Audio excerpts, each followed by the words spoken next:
Good day, everyone. Composer99 here, and welcome to Axis Empire's Totaler Krieg. In this video, we're going to play through the rest of the summer 1942 season. The turns were short enough that we could get away with that rather than playing one turn per video. I should note that this introduction is being recorded well after the original recording. I discovered that, similarly to an incident a few game summers ago, I had managed to record without any audio, so I have to re-record voiceover for everything, which is definitely an inconvenience for me, isn't it? Hopefully it won't affect the quality of the voice work too badly. I want to mention a couple of things before I get started. First, as a rules item, I had forgotten about a free passage marker that was supposed to be in Persia when the Western faction or Soviet faction liberates a country. If that country had an Axis free passage marker in it, you replace that marker with an Allied free passage marker. That would have been the case for Persia, which was activated as an Axis country by the free passage political event. I believe in that situation I was haunted by the ghosts of editions past, you might say. If I recall correctly from the 2011 edition of Totaler Krieg, I want to say, that rule is not present.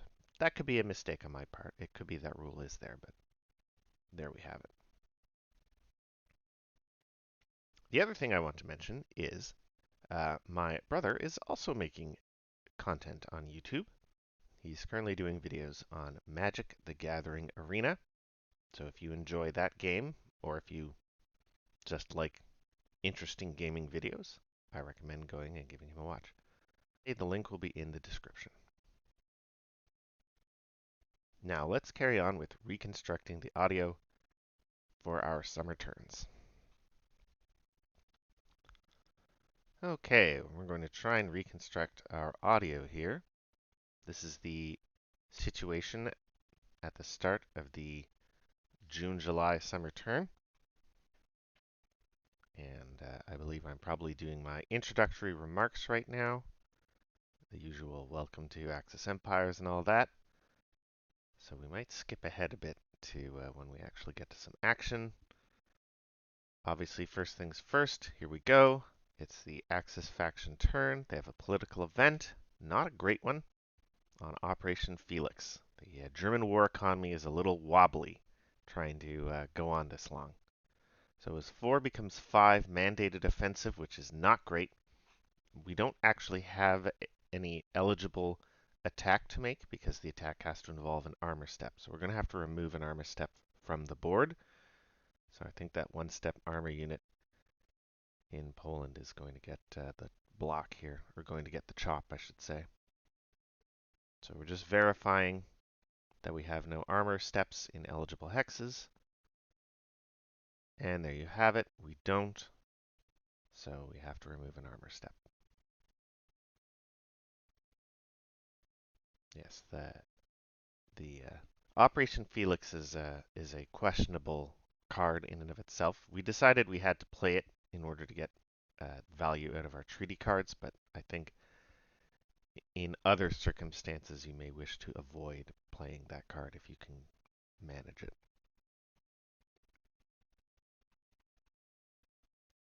I recorded this video before going on a trip, so I don't quite know why we've been taking so long to decide what unit to remove. We might be removing, there we go, we removed the Italians. So we probably did a rules check to see whether we could remove any Axis unit. So we removed the Italians because we want to have that German Panzer step available in case we need it. Anyway, we're carrying on with the turn. Support segment, we've removed the Air Force that was on the board. We have some more Air Forces, and we're probably looking at trying to decide where we're going to attack. We know the Soviet interceptor's back, so they can block one Air Force. The other Air Force isn't arriving till later, so at least they're not going to be a problem yet.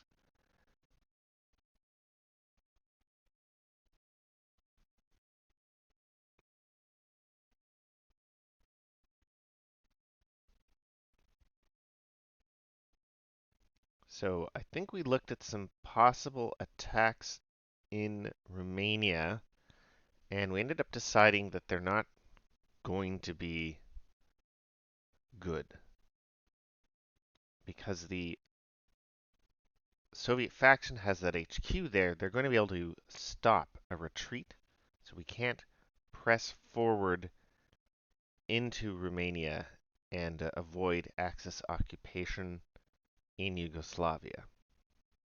That would require that we break down any multi-step German units in Yugoslavia or remove the Yugoslav units back into the force pool, and then we'd have to slowly rebuild them.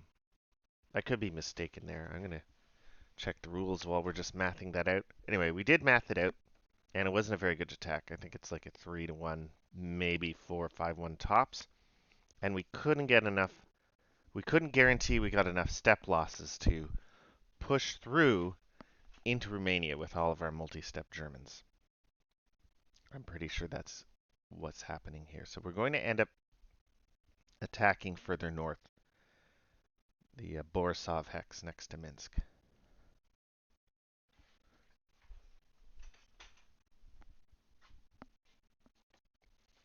Yeah, Axis occupation is not necessarily a problem, depending on the situation, but we have a lot of Yugoslav units, so it could be a problem here, and we could be overstacked with the Germans. So here we are looking up at the northern attack. We can get a pretty good attack in the north. Pretty much in that we're in the same boat as we were attacking Minsk. I think maybe not quite a 9-1 attack, although because there's no city, there's only one defensive shift. And we would have a blitz marker, so we have an offensive shift for armor, plus an air force, plus an HQ. So again, if we can get 36 factors attacking 9, that would be 4-1 column. We'd go down to the 3-1 column because of the fort, and then with 3 offensive shifts, we end up back in the 9-1 column. And here I am doing the math on that right now. So just to bring up occupation, if an Axis minor country or any of its dependents contains a German multi-step ground unit or any ground unit belonging to a different Axis country, it is considered under occupation. And if an Axis minor country is under occupation, the Axis faction would have to perform an emergency breakdown of all units causing occupation, intern all units in the country causing occupation, remove all units belonging to the minor country under occupation, place those units with a delay stripe in the delay box, place all others in the Axis force pool. So essentially, you have to either like break down units or intern them, or remove them back to the force pool. It's not a great situation to be in. As I say, it could be conditionally okay, but it's certainly not a great situation in Yugoslavia right now. Right, we have a lot of Yugoslav units, and it would be kind of a waste to lose them, wouldn't it? And we certainly wouldn't want to be overstacking with Germans during emergency breakdowns. So it definitely looked like Germany has kind of missed the bus on offensives in Romania this summer, with only one blitz marker and no way to outflank the Romanian lines.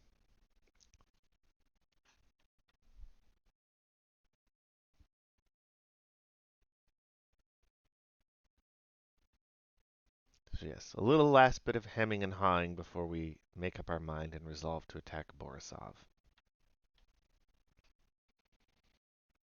Which isn't quite what we wanted, but it's not terrible. It is helping open the road to Smolensk when we do our total war attacks.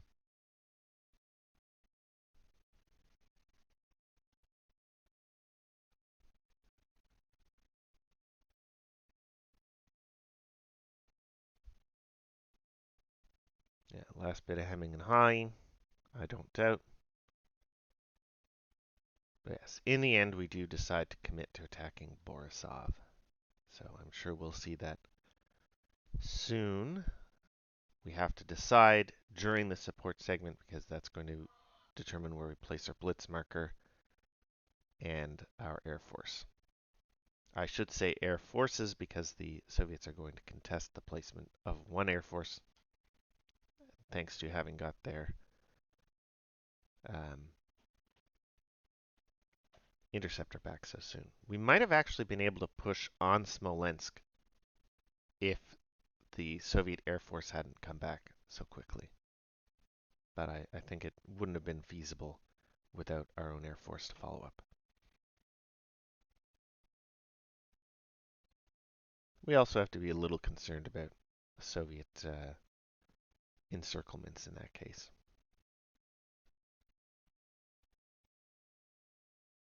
Wow, we're really taking our time with this, aren't we? I say we, it's all me here.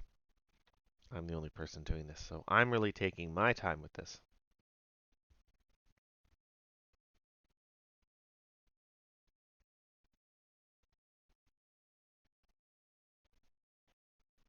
Of course, pushing on Bucharest is important, which is why I did thoroughly consider all possibilities. So I'm sure we're carefully calculating the attack odds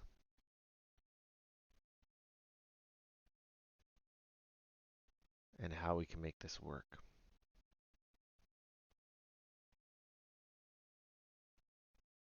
And I'm pretty sure we couldn't make it work. Well, I shouldn't say I'm pretty sure. I know we couldn't make it work, as you would have seen from the introduction, which showed the map in Eastern Europe at the end of the summer, with the Soviets having retreated a little bit in order to account for the possible outflanking move from Hungary following the first Axis treaty card, which they're pretty confident is coming up. Normally, when you're playing as the Allied factions, you don't know what's in the Axis faction card hand, but they both know that the Axis are running out of limited war cards and they're down to treaty or puppet government cards. Most of your cards are either treaty or puppet government. They're a pair. You can play either one or the other. In this case, there aren't many puppet governments the Axis would want to create. Creating a puppet government isn't bad, but you start with all their units in your force pool, so you have to slowly build them up over time, as opposed to getting a minor country through treaty or activation. Here we go. So this is where we're actually mathing out the attack on Romania. So as I was saying, yeah, treaty versus puppet government, right? You activate a country with treaty or influence, and you get all of its units right away, except for the ones with delay stripes, as opposed to puppet government, where you have to build them up slowly over time. Which, if you have the time to do it, can be helpful. It might actually be okay for Germany to do that with, say, Poland, right? And in particular, since Eastern Poland is still part of Poland.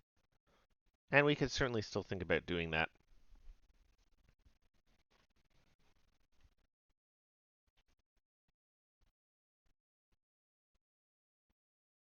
All right, we're still adding up attacks here. Yeah, I'm pretty sure the best we could get would be, there's 3, 5, 7, 9 factors defending. And I think we could get something like 11, 19, 23 factors attacking. Yeah, 23 factors attacking 9. That's base 2 to 1. It goes down to the 3 to 2 with the HQ for the Soviets, and then you can get an HQ and armor and an air force that gets you to the 4151 column, which isn't terrible, but you know the top result is an exchange. If you roll a 6, and the only result that kills 3 steps is a 1. So there would have been a 1 in 36 chance of actually clearing that hex, and it wasn't any better for the hex further north, certainly not with the river. So the Germans would have been stuck having to perform the Axis occupation conditional event, which I'm sure they did not want to do, and that's why we ended up attacking Borisov this turn. So I think we're finally making up our mind, as we will see from placing our support units. Here we go. So the Air Force goes down, gets contested. So those units go to the delay box. The next Air Force goes down. Once again, we're not going to place this submarine fleet. There's no value because the Western faction can contest it with an interceptor. So they're on a better delay roll than we are. That has to go home.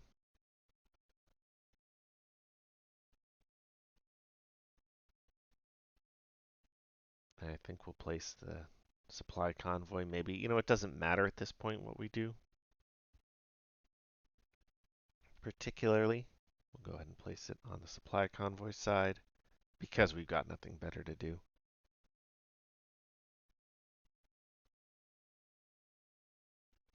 And apparently we're still thinking about something down in Yugoslavia. Still thinking. Oh, we're apparently getting right to organization. We're going to organize that unit on its two-step side. So the Yugoslav unit, Yugoslav cavalry, has to go to the delay box. I sent it to the force pool by accident. It's gone to the delay box now. We have not yet placed our blitz marker, so I guess we've kind of forgotten about that. But we certainly intended to, and I'm sure we'll get around to it once we've realized our error. There we go.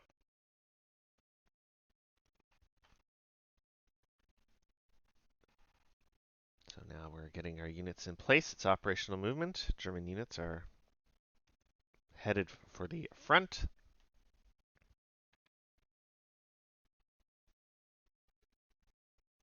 And I think we might be hemming and hawing about whether to do anything with the units. The big 562, excuse me, the big 562 units around Warsaw, whether we should advance them a little bit for blocking. It's probably not necessary though, because we should be able to clear the Borisov hex and we'll have some units available during reserve movement to prevent an outflank. Because the Baltic states are neutral, it would be possible for the Soviets to encircle the Germans in and around Minsk, which would be a problem. Although I think the solution in that case would just be to declare war on the Baltic states. Although they'd have to figure out a way to do it without letting the Soviets have a turn to go through the Baltics themselves. Because normally declare war happens in the War and Peace segment at the end of the turn. That's why it's so important to get those declarations of war during the seasonal phase with your option cards. Right, that lets you get your surprise attack on countries. All right, we're doing a little bit of calculating here. Just double checking our numbers, I'm sure. I must admit, the one nice thing about doing these voiceovers after the fact is we can kind of go on little tangents and talk about rules without, you know, a little bit of color commentary almost, without being caught up in the immediate calculation. So yeah, I'm sure we're adding up this combat again, just to be on the safe side, even though we added it up previously. All right, so we're bringing up the armor just in case we take a loss. Always important. There is no combat table in the game where you can't take a step loss, right? If you roll a 6 on the 9-to-1 column, you're taking a step loss. So, and because we have an armor unit available, it would be a panzer step loss, and that would be unfortunate.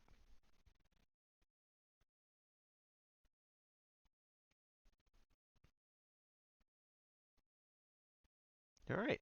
We're adding up the attack again, even though we already know it's a 9-1. I think that's one of those situations where the repetition is good, especially when we're aiming this towards newer players. So repeating these processes or procedures over and over helps to reinforce them in the mind, and that's how you learn some of these rules. So we must have rolled well. We did.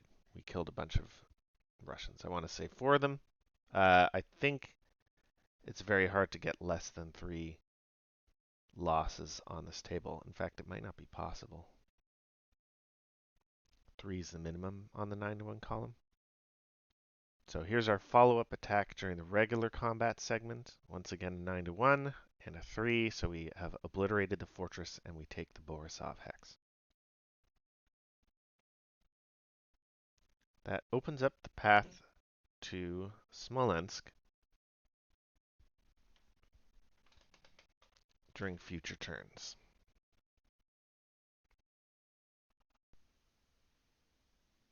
So we're considering advancing into the hex. Whether or not we want to exploit, we probably do not want to exploit because of the potential concerns of actually getting outflanked and encircled. We have this big gap between the armies defending Warsaw and the forward army that has just attacked Minsk and Borisov. And we wouldn't want it to grow too much larger because then the Red Army could step into the gap and cut us off, and that would be really bad. So at most, we'll probably advance into the Borisov hex just to help cover the flanks of Minsk and be ready to go for when we want to attack Smolensk later.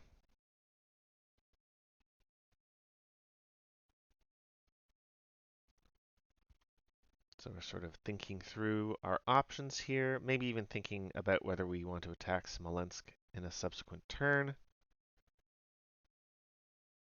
We eventually decide not to. It's not a great attack, right? There are 8 factors defending with the city, and we wouldn't get a shift for air units, so we couldn't get into the 9-1. We could get into the 6181 column, which is not bad, but it's, as I say, we're a little concerned that that's a bit too far forward. We also have to bring up units in order to defend Minsk, right? We need all those 6-3s as part of the attack in order to get a 3-1 attack.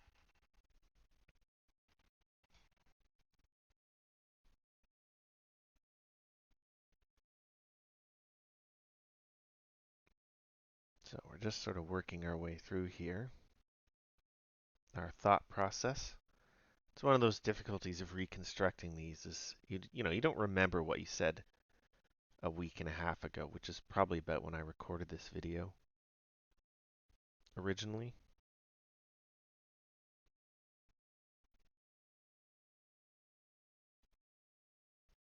But then I was out of town for a few days away from recording, so which is why I didn't post this sort of more promptly. So yeah, we're looking at options, adding up attacks, and then we've decided to sort of hold the line here. So that's pretty much the extent of our advancing. We might advance, there we go, out of there, there we go. So we have a bit of sort of full coverage of the line. As long as we have HQ coverage on Minsk, we're not terribly concerned about a follow-up Red Army attack. Certainly not on their next turn because we still have the Air Force coverage.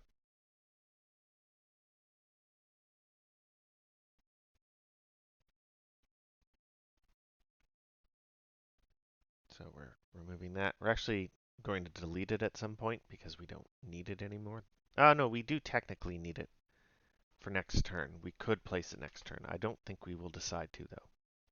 So that's the end of the combat phase and the marker segment. So now we're looking at reserve movement. So those units are shuffling down to sort of fill the gap.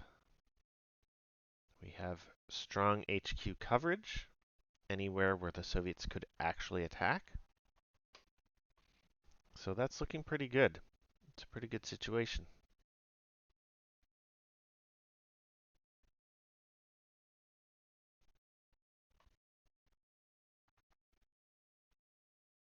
We're just double checking a few things here, I'm sure, and we'll take a look down there. I'm sure there's nothing we need to do. We did forget to move the Yugoslav units. I don't know if we decide to just quickly do that now, but they just head up into there to fill out this hex. So yes, we just took care of that right now. That was operational movement and reserve movement. We also forgot about the Italians, so we're going to go ahead and do that.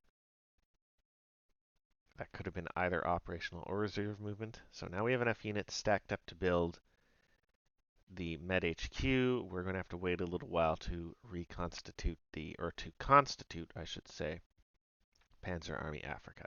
So we'll have those multi-step units ready to defend Egypt against British attack. At least that's the hope. So that brings us to the Western faction turn. The Western faction has no political event, so they can go right ahead to their support segment.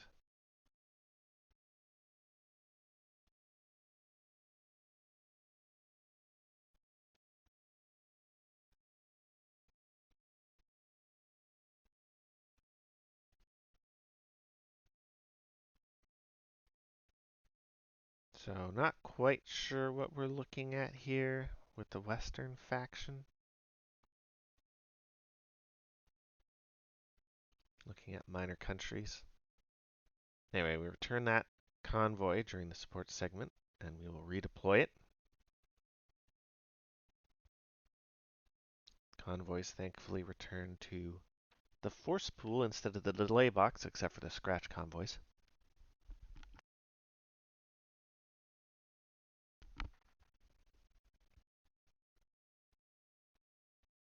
And now we'll get straight to operational movement, I'm sure. We could organize a unit into the Western Defense Force HQ, but I don't think we're going to bother until we're actually ready to attack. At this point, because I haven't realized my error with the Persians, we're still thinking about having enough units to build up the Allied army using the Persian minor country steppe, as well as the 8th Army when we get that eventually. The 8th Army is another 3-step, multi-step unit like the 1st Army. It's just a little bit better, I think. It's a 764 or something maybe instead of a 663. So yes, at this point we're still planning on having the Persians in the East Africa box. So when we record a new video for the autumn season of 1942, we're just going to go ahead and put the Persians back into Tehran because they have to stay in Persia because of the Allied free passage marker that is supposed to be in the country. And we're looking a little further afield. I'm sure we don't have anything else to do with the Western faction. We have our port-a-fort in London. We're looking pretty good there. On the off chance that there is a surprise German attack, as well as we have units ready to go for a potential future attack on Norway.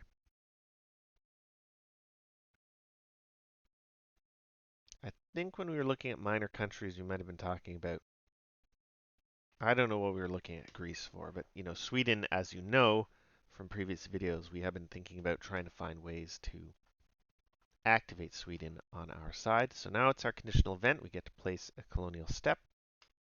So we're placing one of those colonial steppes. Certain colonial steppes can be placed in the United Kingdom. The Polish and French ones, certainly. I think any of the ones that you can get from minor countries as a result of their conquest or liberation. Those colonial units can go into Britain instead of off-map boxes. So that brings us to the Soviet turn.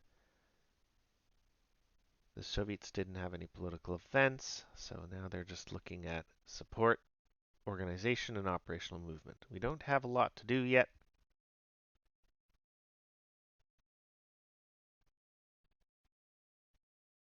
So there's something we're thinking about. Unfortunately, I can't quite remember what. I have to say, this video, it's a lot easier reconstructing this much shorter turn compared to the last time I had to reconstruct audio, which was a very long summer turn. So that's been a great relief. The much brisker pace is a lot easier to deal with. You know, I'm not trying to fill the time with quite so much because I can't remember what I was thinking or saying back in at the first recording. I think now we're looking at whether we could conceivably push forward and attack. We end up deciding not to. We don't have an HQ down in that sector for starters. And at the end of the day, at this point, Soviet units, they're just not very.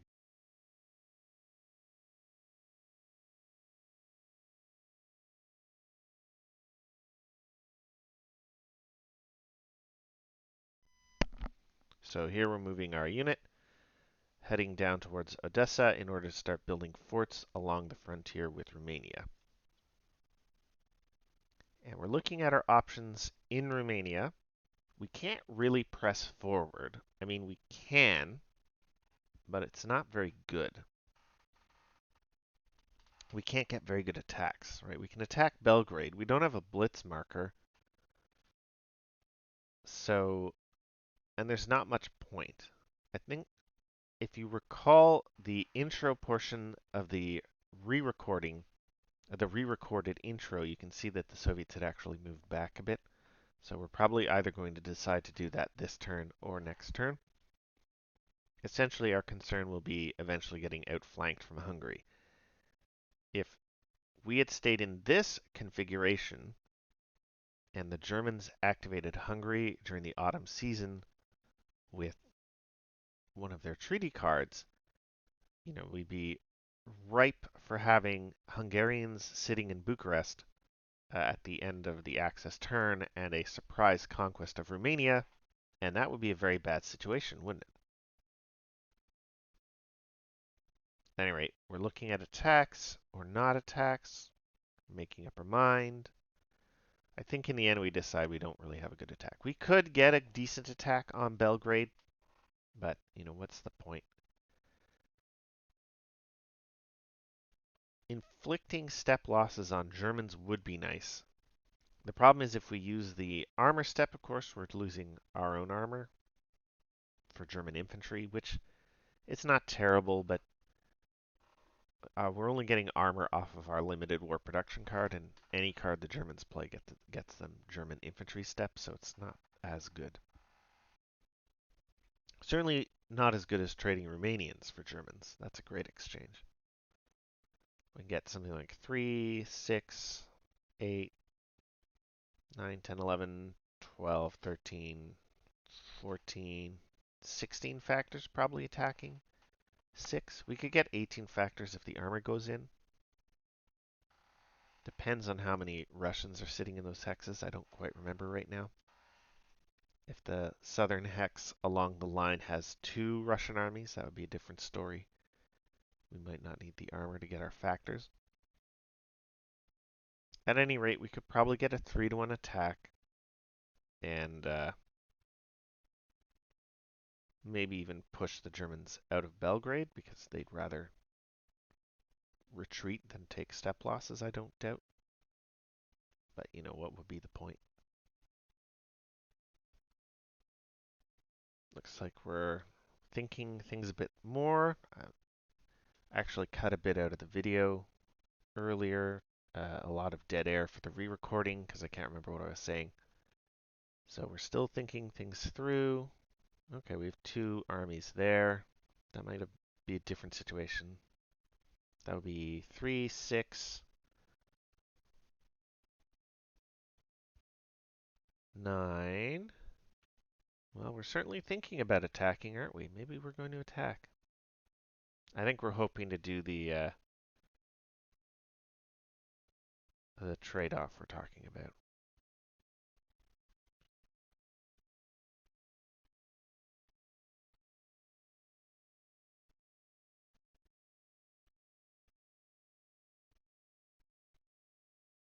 Or maybe it's defensive.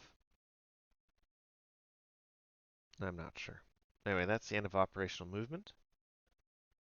We're looking at a combat.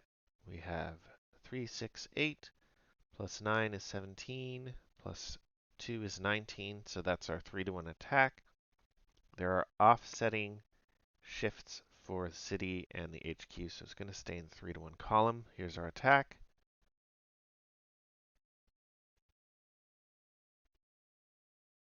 Let's see what happens. We're just waiting for the roll. A 6. Well, that was an exchange result, so we're taking a step loss. And in exchange, the Germans either retreat or take a step loss themselves. So we have to take an armor step loss because we had a tank unit participating in the combat. Germans are deciding what to do. I'm quite sure they're going to pick a retreat. Yeah, there we go. And then we have to decide whether or not to advance. I expect we're not going to advance because any units that advance could get stuck.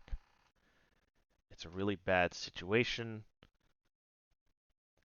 to retreat out of Belgrade because of the river lines.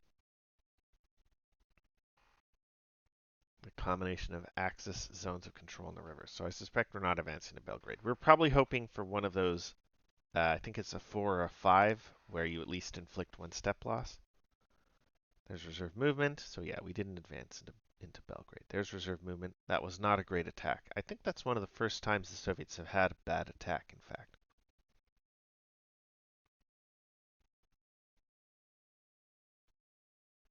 That's going to be reserve movement, probably. Up north, they might not have any else unless they want to be incautious with Leningrad. So that is going to be the end of the Soviet faction turn, and we're going to get to delay rules. Here we go. 2 air forces.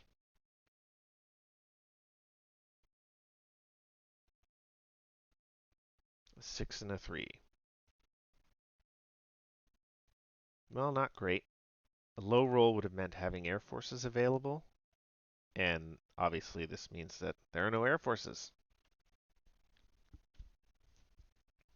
for the rest of the summer, which is certainly going to put a kibosh on any potential further offensive. As I say, we would have needed air forces to really make Smolensk work.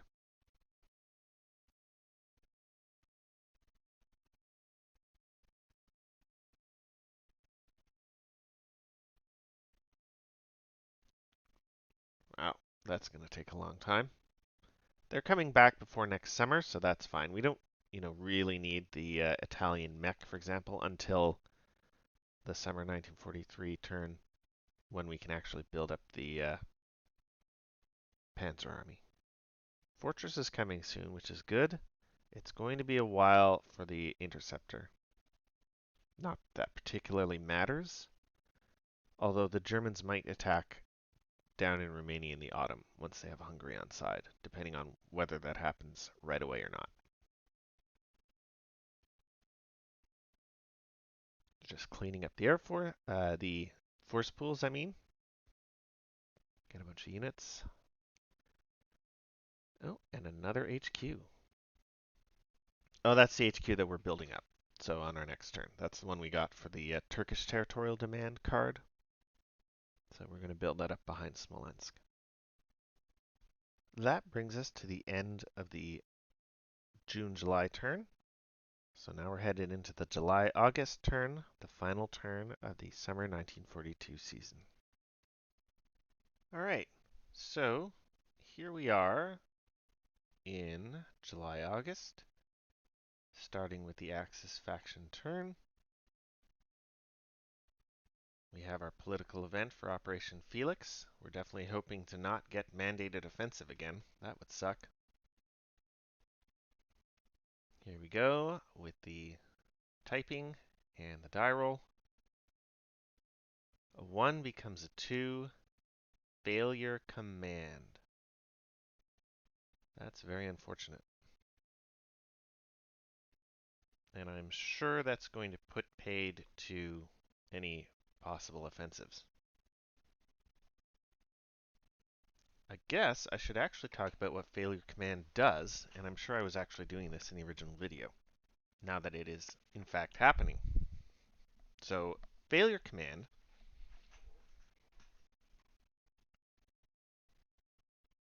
where are we here? Failure command, failure. There are two types of failure political events, failure command and failure supply. Each failure has a marker and a set of rules that limit the faction affected by them. The Axis faction has suffered a failure. The Axis faction must select one of the allied factions. That faction places the appropriate Axis failure marker in any hex on the map. After placing the marker, that allied faction may take any one Axis support unit and place it in the delay box.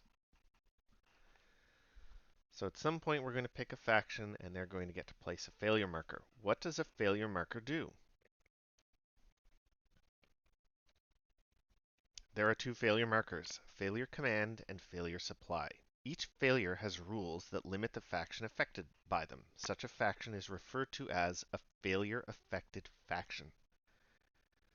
Failure rules apply in the hex containing a failure marker and all hexes within a 5-hex range. These hexes are referred to as failure hexes. So that's the range of your failure marker. It basically can cover almost an entire front.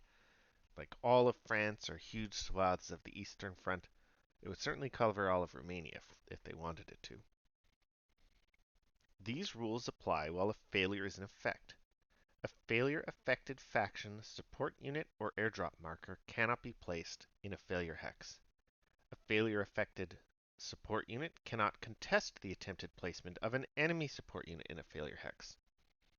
Normally that's not an issue because you usually place failure markers on your own turns and then they get removed during the marker segment at the end of the combat phase, but it can sometimes happen that someone else can place one of your failure markers on their turns. I think maybe with political option or some other political event.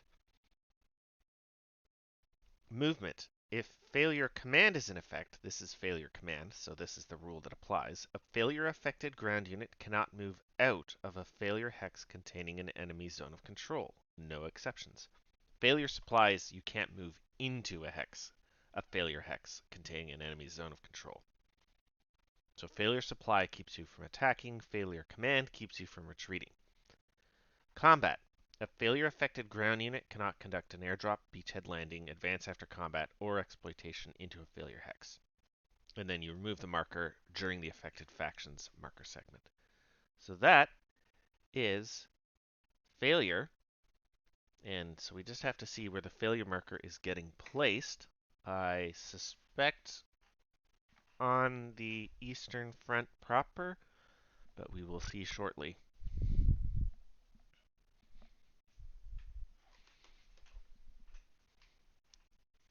I also don't remember if we ended up remembering to remove a support unit into the delay box or not. I guess we'll see when we get to it. So we finished talking about what a failure does, and there's the failure marker going down. So that is going to keep the axis honest. And then we're sort of moving the marker to try and get as much coverage as possible.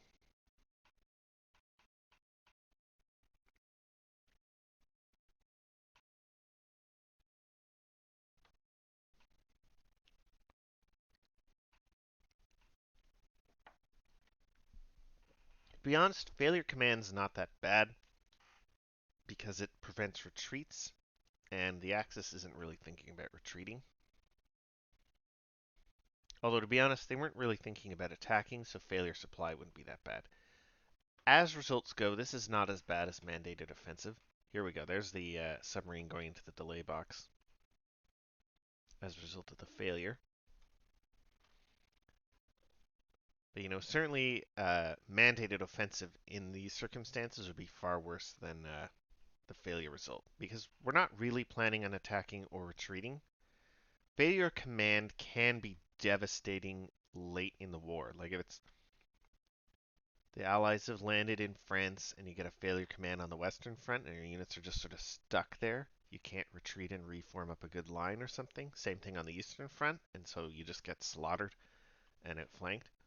It's a pretty bad situation to be in, and I can speak from bitter personal experience. Uh, Not so bitter, of course. It's just part of the game, and part of the live by the die roll, die by the die roll aspect. So it's fine. You can get failure commands usually from cards where you can have really good effects, like the Axis Partnership card can result in failure command, for instance. But the upside is getting cool Axis Partnership units. Anyway, that looks like the placement of the failure marker. And we'll carry on with the Axis turn. The only thing they have to do during the support segment is send the Air Force to the delay box. They also have to deal with the Italian convoy, which they may or may not remember to do. We'll see about that. We may not think to do it until we actually scroll down and look at that sector.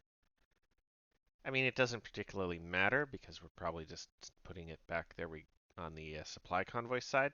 It's probably not even worth making the effort to remove the marker. But we did anyway, so. And we may place it because we have nothing better to do. Or we may not place it because we don't care, right? It's not like we need supply in North Africa right now. We're looking ahead at the turn track for some reason. Maybe talking about our situation in North Africa. As I said, we don't need supply. We don't need to do anything until we can ship another unit to North Africa. Or we want to ship another unit to North Africa. There are units we could ship, but we don't want to. So we're going to go ahead and throw Yugoslavs into Belgrade, right? We don't care about sending Germans. We might also be thinking about having the Germans flank north if we're able to activate Hungary during the first turn of the autumn season, the August-September turn. So not having the Germans further south might be good. I mean, they're kind of still southish right there. I'm not sure if we're going to move them. The only Germans we can't move are the ones in the Soviet Zoks, so that's fine. There's probably not a lot going on this turn. As I say, we don't have a good attack on Smolensk. I don't even think we can get an 8-1 attack. Certainly not because we moved those units too far away during reserve movement. I think the armor can make it, but that other infantry can't, so...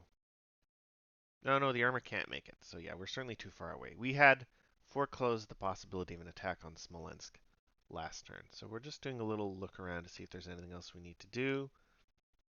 It doesn't look like it. So that's that for that. That's our operational movement with no combat. We're going to remove the failure marker during the marker segment. And we're going to go ahead and delete the blitz marker because we're not going to need blitz markers until next summer. We don't have any cards as the Axis that get us blitz markers until then. Play proceeds to the Western faction. What are they doing? They don't have a lot to do. They're going to go ahead and remove that convoy during the not reserve movement, during the support segment. And they literally have nothing to do. As I said earlier in the video, we are going to have to change what we're doing here. We can't build up the Allied army unless we actually wanted to send the BEF unit to Persia. So first thing we're going to do when we record the autumn video is fix that up. The Persians have to stay in Persia. We'll place a free passage marker there.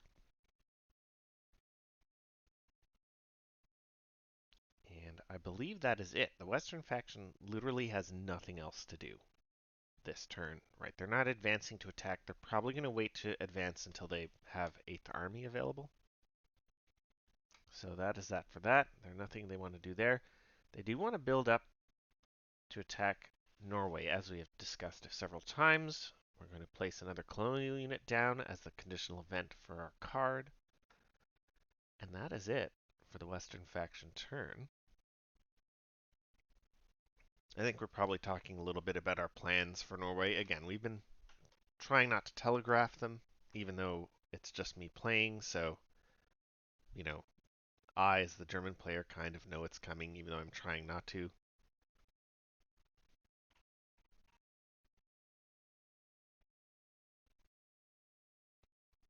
And for the Soviets, they don't have support, but they do have organization.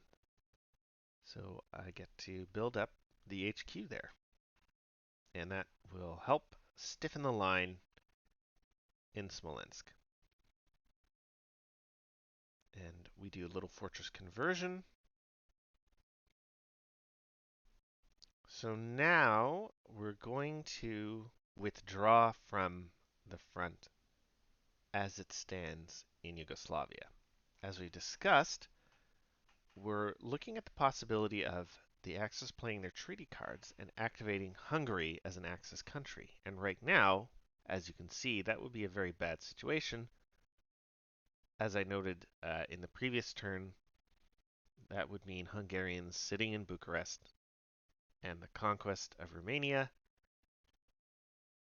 So all the remaining units would vanish from the map, and we would have to break down the HQ. So all those Russian units would be cut off, isolated, encircled, and ripe for the slaughter, possibly even during bad weather turns. So we're going to look at how we're going to manage our withdrawal.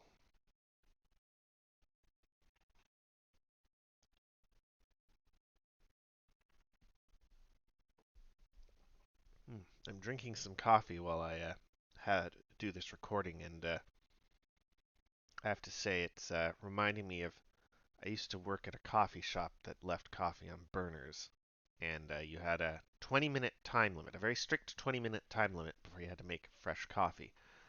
And having had coffee maker at home that used a burner, I now understand why. Because if you leave it on too long, it gets this really foul, burned taste to it.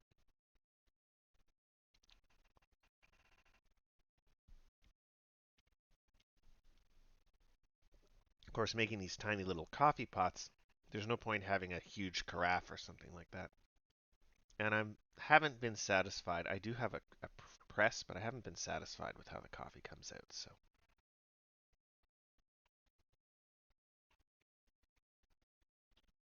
I'm sure someone will be like, "You're just making your coffee wrong." And maybe I am. That's fine. Anyway, we're that little color moment aside. We're sorting out our retreat. Now we're trying to optimize our positions both against the Germans pressing forward and the possibility of a flanking move through Hungary. So we're going to go ahead and do that, it looks like. We're emptying out of Leningrad. Now that we have more steps in the force pool, we're actually going to be able to have new units come down. So we'll be able to stock up in Leningrad as well as fill out those forts. We're no longer concerned about having to pick between one or the other. So that's good. The extra steps from the emergency mobilization conditional event are definitely coming in very handy. Here we have reserve movement. We have to just think a little bit about what we're doing here. So we are now blocking off the rail line into Romania from Hungary. So it's a pretty reasonable defense. There's one less unit down on that southernmost hex than I'd normally like, but I think it'll be okay because of the river line. Right, that central hex where the Germans can get 3 hexes without having to only cross rivers, that's obviously got to be the most strongly defended hex. So it's looking pretty good, I think. Looking pretty good. We might have a concern if they can attack into that rough hex with Hungarians, but I don't think it's a problem right now. I'm not sure what we're looking at here, but reserve movement must be just about wrapped up. They do need some more units in the central front to protect the HQ down the line, the Russians do. So now we have delay rolls. It's the end of the turn. Germans have the submarine and the Air Force. So 4 and a 3, kind of middling rolls. They don't really matter particularly. They're finally going to get the Italian surface fleet back coming up.